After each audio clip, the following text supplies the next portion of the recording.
tulime täna Maarjamäele, et vaadata, kui kaugele on jõudnud Eesti Ajaloomuuseumi suured tööd siin minu selja taga olevas Orlov-Davidovi lossis ja teda ümbritsevates majades.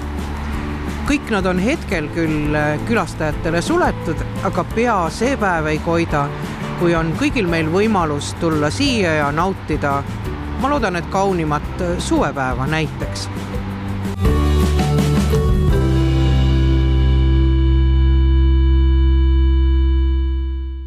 Kui veel inimesed teavad enam-vähem Orlov-Davidovi lossi, siis see, mis siin Maarjamäel ennem oli, see on paljudele üsna segane. Mis siin Maarjamäel oli? Maarjamäe on tegelikult olnud juba üsna mitu sajandit suvituskohana tuntud, sellepärast, et enne Pirita tee rajamist ulatus ju meri krahvi ajal lossi trepistikuni välja, aga mereäärne piirkond ikka kena ju suvituseks või suvemõisa rajamiseks.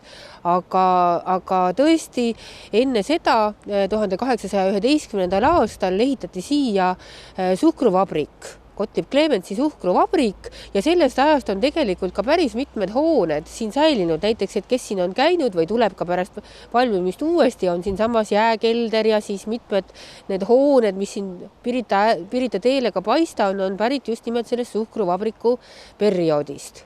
Aga selline piirkonna lugu jätkus siin päris pikka aega, sellepärast, et pärast suhkruvabriku hingusele minekut tuli siia seesama tuttav Christian Rottermann, kes rajas siia oma piirituse ja tärklise vabriku. 1859. aastal lossi muidugi sellel ajal ei olnud, ta kasutas ära neid suhkruvabriku hooneid, mille ta ümber kohandas ja tema tegevus siin lõppes tegelikult õnnetusega, sest 1869. aastal oli siin suur tulekahju ja suhkruvabriku peahoone hävis ja mitmeid teisi hooneid ka sai kannatada ja seejärel jäigi siis siin tööstustegevust soiku ja Rottermann koliski siis ära sinna, mida me praegugi tunneme Rottermanni kvartalina. Küll aga oli selleks ajaks ju Tallinnast saanud või Revalist saanud juba üsnagi selline tuntud ka suvituslinn, eks ole, ja Peterburist armastati ka siin suvitamas käia, nii et nõnda polegi siis ka ime, kui üks Venemaa, üks rikkamaid mehi ikkagi, Anatoli Orlov-Davidov, siia endale suvemõisa ostis. Piirkonna ostis ja lasi ehitada ka selle lossi, mida me tänagi näeme, ja arvatavasti on hoone valmis saanud 1874. aastal. Ja sellel ajal siis muidugi ta rajas ka siia veel mitmeid endale siis vajalikke hooneid, näiteks on teada, et tal oli siin väike tenniseväljak ja grafinnal maalimismajake ja küll oli siin ka valitseja majakesed ja pargiala muidugi või kogu selle mõisa ala oli palju suurem, et kes teab, siis selle sama Maarjamäe obeliski kohal, memoriaali kohal oli näiteks tal kasvuhoone. Nii et selles mõttes oli see ala suurem kui praegu see, mis nagu ajaloomuuseumi käes on. Krahv ise käis siis siin suvel aeg-ajalt suvitamas, kuid rohkem on siis teada tema poja Aleksei Orlov-Davidovi käikudes siia, sellest on ka säilinud ka mõningaid fotosid.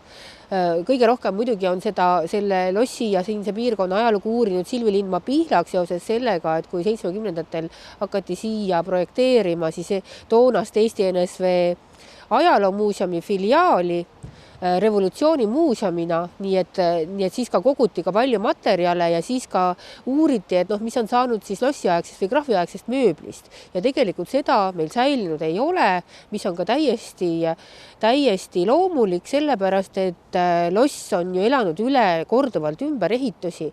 30. aastatel näiteks tegutses siin restoran, öölokaal, Riviera Palee, millel oli ka oma sellised kaunid üritused, aga mis ka tegelikult ikkagi väga edukalt ei töötanud, sest ta asus ikkagi natuke ka linnast väljas ja neil oli ka alguses tegelikult ka raskusi üldse loa saamisega, sest kardeti seda sama, mida tänapäevalgi, ehk et siia hakatakse siis autoga nokastanud sõitma. Aga restoran jah, siin töötas kuni 37. aastani, kui Eesti Vabariik ostis siis selle territooriumi, mis veel krahvile oli jäänud ära ja rajas siia Eesti Vabariigi lennukooli. Ja siis ehitati muidugi ka loss mastaapselt ümber ja ka park tehti teistsuguseks. tehti teistsuguseks, nii et sestap ei ole meil ka ju midagi eriti sellest perioodist ka säilinud. Välja arvatud siis nüüd lossi suvesaal, mis teatud määral on ka tänini säilinud ja muidugi järgmine suurem ümberehitus, vahepeal oli neid veel, kui siin asusid ühiskorterid, aga järgmine suurem ümberehitus oligi siis just nimelt 80ndatel aastatel, kui siia siis muuseum rajati ja siis sai ka terve loss ka suure juurdeehituse. Nii et selles mõttes, et loss on palju suurem, kui ta graafi ajal oli, mil ta oli ikkagi suvelossina või suvilana kasutusel, eks ole. Nii et kõik selline ajalooline väljapääs suvesaalist, ehk mida inimesed teavad paljuski ka nii-öelda selle Evald Okase pannoo järgi Okase saalina, sel ajal siis see väljapääs lossi graafi ajal oli sealt väljapääs aeda, sellest ka suvesaali nimi. Aga siis, kui laiendati hoonet muuseumi jaoks, siis ehitati juurde terve tiib, nii et sellepärast me tänapäeval enam sealt samast saalist õue ei pääse, vaid seal on nüüd muuseumi ruumid.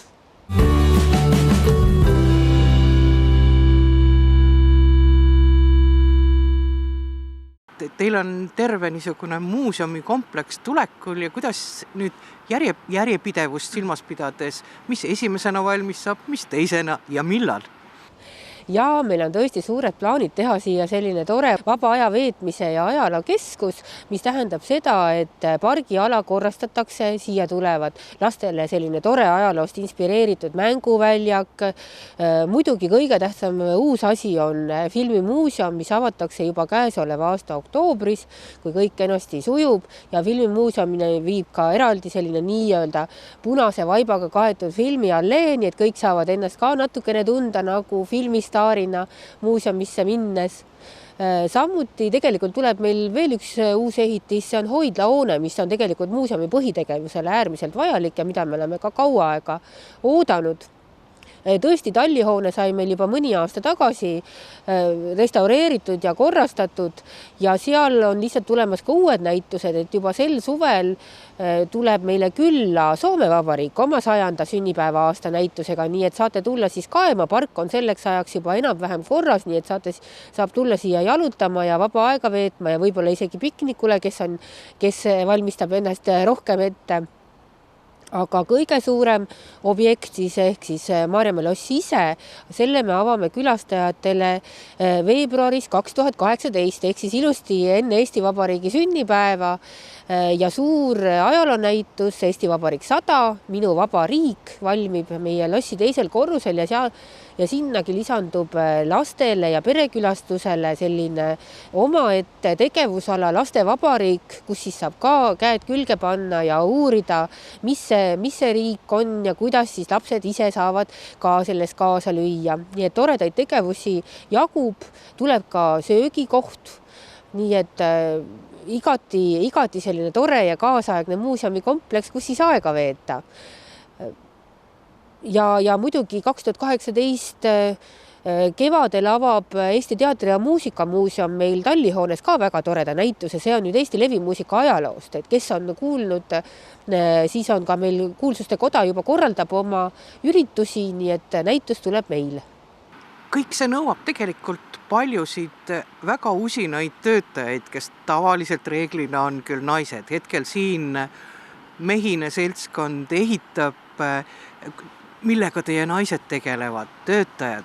No meil on ikka nii naisi kui mehi, et me oleme täitsa selles mõttes tore organisatsioon, et jagub kõiki. Ja tegelikult me teeme ju kõige suuremat tähelepanu nõuabki praegu ikkagi kogu selle Maarjamäe kompleksi arendamine. Näituse töö käib usinasti, seal on meil ka palju abilisi väljaspoolt muuseumi. Lossi renoveerimisprojekti autorid on siis läbi arhitektuurivõistluse Koko arhitektid, küll aga teeb näitus Minu vaba riik, noortest arhitektidest koosnev arhitektuuribüroo B210, kellel on ka siin palju tegemist ja huvitavad tööd käsil. Väliala ja filmimuuseumi teevad Puha arhitektid ka läbi arhitektuurivõistluse, nii et siin on meil väga suur meeskond tegelikult taga, kes kogu seda ala arendab, rääkimata siis kõikidest nendest tekstikirjutajatest, museaalidega tegelejatest ja nii edasi, aga muidugi muuseumi igapäevatöö käib ju ka, et jätkuvalt ikka kogume ja säilitame ja uurime neid materjale, mis meid on ja siin Maarjamäel tõesti on tegelikult selles mõttes ajaloomuuseumi süda, et kõrvalhoonetest on meil palju hoidlaruumi ja seal on siis palju neid põnevaid ja väärtuslikke asju peidus, millest me nii mõnedki toome välja Eesti Vabariik 100 näitusele.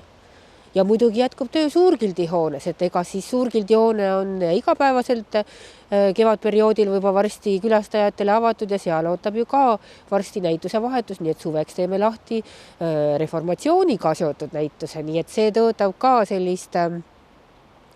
nõuab ka sellist süvenemist ja ettevalmistust. Nii et käed-jalad tööd täis? Käed-jalad on tööd täis, aga muuseumis töö ei lõpe kunagi.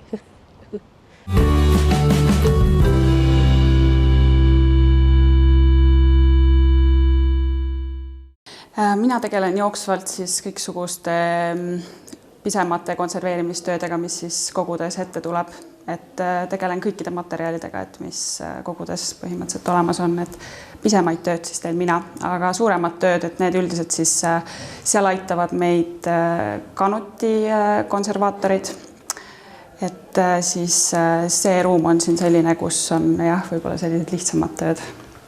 Praegu on plakatid ja niisugused 40-ndate, 50-ndate. Just, et hetkel tuli siis meil suur hunnik umbes, ma arvan, neid oli lausa 100 tükki või päris palju tuli veneaegseid siis plakateid ja nüüd on need jõudnud siis minu lauale ja siin ma teengi pisemaid siis parandustöid, et teen väikeseid materjaliparandusi, kus on väiksed rebendid tekkinud sisse ja samuti pärast panen pressi siis, et nad oleksid ilusti sirged ja siis nad lähevad kogusse tagasi.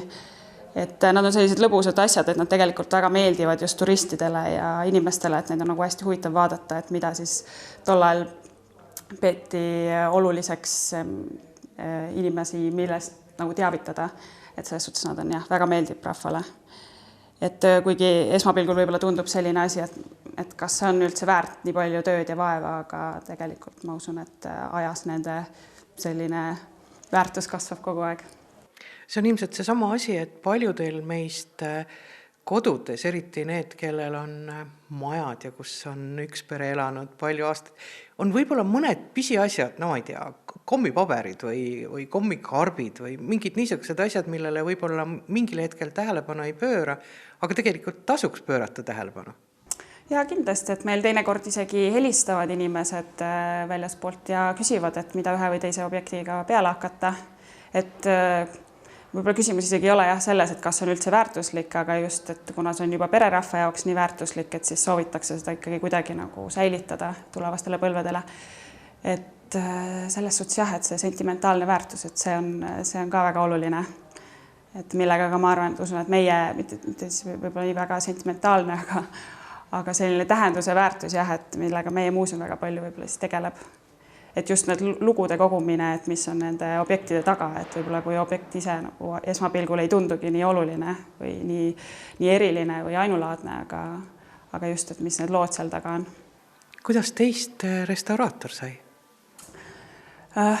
Mina läksin ülikoolist õppima, ma olen alati huvi tundnud ajaloo vastu ja samas olen tundnud ka huvi kunsti vastu, et see on selline täiuslik viis, kuidas neid kahte siis nagu segada. Et meil saab seda täiesti Eestis õppida päris mitmes kohas.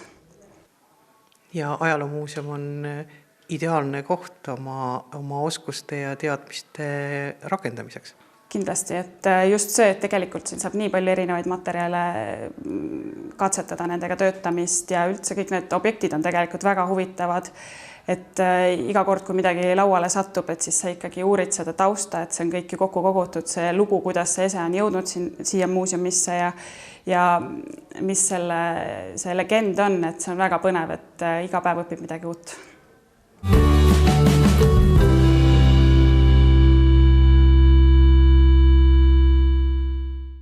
Maarjamäe loss muutub ju ekspositsioonihooneks. See tähendab, et ta väljast jääb suhteliselt selline, nagu ta ajalooliselt oli, kui perekond Orlov-Davõdovid selle lossi rajasid, nii et ta taastatakse. See on viisakas ja rahulik ja intelligentne lähenemine hoone suhtes. Suuri juurdeehitusi ei teki. Küll aga seest, kuigi mulje võib olla rahulik, ajalooline, on see hoone täis kõige moodsamat tehnoloogiat, peidetud kaableid, juhtimissüsteeme, et olla valmis siis tõelise 21. sajandi muuseumi sünniks.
Kui me tuleme peauksest sisse, siis me läheneme kõigepealt foyeesse. Seal on võrreldes varasemaga muutunud korruste plaan, logistiline skeem ja foyees on väga pidulik ala, kus külastaja saab asjad ära panna, saab osta pileti ja esimese mulje sellest uuest ajaloomuuseumi hoonest. Selles hoones nüüd, kui ta valmis saab, hakkab toimuma palju igasuguseid asju. Tegelikult hakkab palju igasuguseid asju toimuma ka terves selles kompleksis, milles küll teie kõiges ei ole osaline, aga samas te peate selle kõigega ju arvestama. Absoluutselt. Meie roll algas ikkagi tervikusse tulekuga, kus üldine planeering oli ees olemas. Maarjamäe lossi projekteerimistöödeks toimus konkurss ja sel hetkel võtsime selle osa üle, et hoone kompleksi paigutada nii sisemise kui välimise rolli poolest. Seal on skulptuuride surnuaed. Kas see käib selle lossi juurde või käib üldiselt kokku? Ma ei ütleks, et see on surnuaed. Need on lihtsalt meeleolukad mälestised siis või mälestused nõukogude ajast, tuletamaks meelde autoriteedi või diktatuuri ihalust. Ja see käib kogu selle Maarjamäe lossi temaatika juurde, kus käiakse läbi Eesti Vabariigi 100 aastat erinevatel moodustel. Maarjamäe kompleksis, terves kompleksis on palju erinevaid arhitektuuribüroosid tegevunud.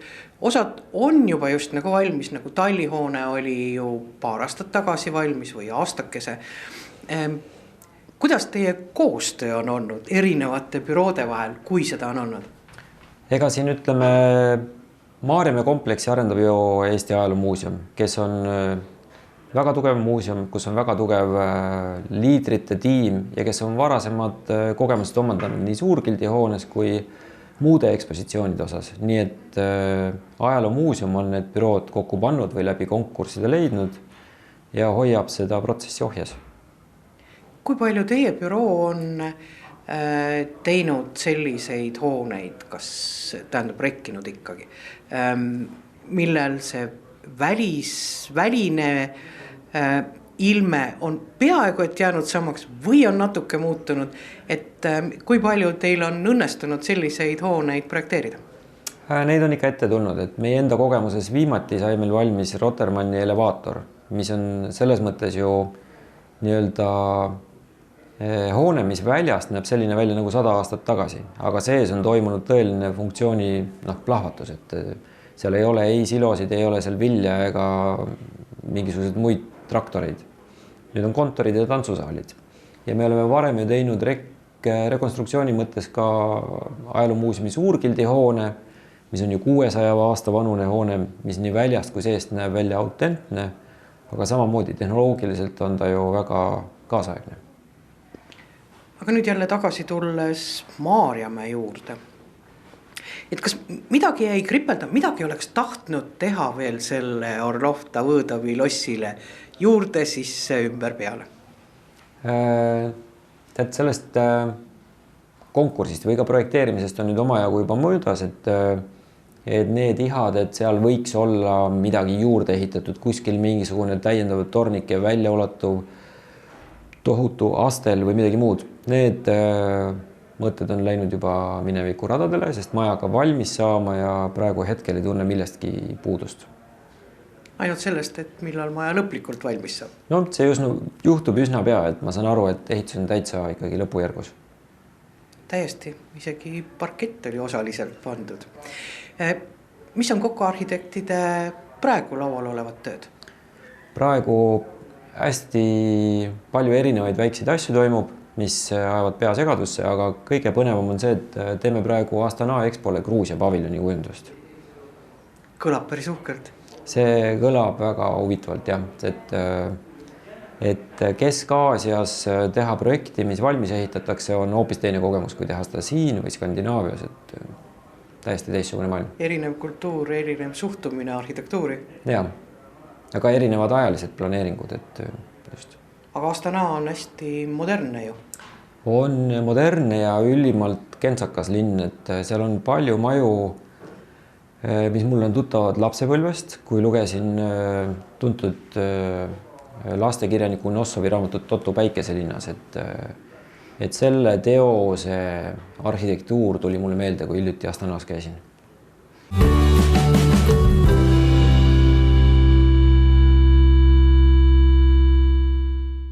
Nüüd oleme jõudnud meie saate selle osani, kus loosime välja eelmise saate küsimusele vastanute vahel. Muide, kõik vastasid õigesti. 2 piletit Nukuteatri etendusele vabalt valitule. Küsimus oli, mis nime kannavad kineetilised valgustid Nukuteatri seina peal, aia peal. Ja õige vastus oli katusepoisid, kes saavad Nukuteatrisse minna. Palun. Kas võtan ühe korra ja ainult õige või teeme nii nagu Hollywoodis, et see on vabal valikul. Okay. Natuke sobran siin ja üks nimi siit tuli välja ja see on Riina Rämmel. Palju õnne, Riina Rämmel. Õiges kategoorias õige vastus. Absoluutselt. Piletite asjus võtan teiega ühendust. Ja nüüd, ega seegi saade ei jää ilma küsimuseta. Palun, mida me tahame teada?